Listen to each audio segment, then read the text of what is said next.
اور ہمارے فرشتے ابراہیم کے پاس بشارت لے کر آئے تو سلام کہا، انہوں نے بھی جواب میں سلام کہا۔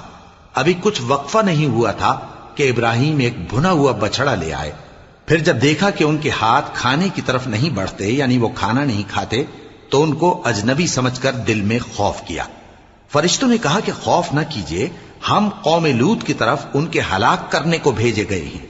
اور ابراہیم کی بیوی جو پاس کھڑی تھی ہنس پڑی، تو ہم نے اس کو اسحاق کی اور اسحاق کے بعد یعقوب کی خوشخبری دی۔ اس نے کہا، اے میرے بچہ ہوگا، میں تو بڑھیا ہوں اور یہ میرے میاں بھی بوڑھے ہیں، یہ تو بڑی عجیب بات ہے۔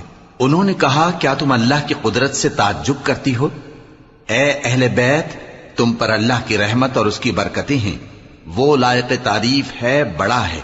پھر جب ابراہیم سے خوف جاتا رہا اور ان کو خوشخبری بھی مل گئی، تو قوم لوط کے بارے میں لگے ہم سے بحث کرنے۔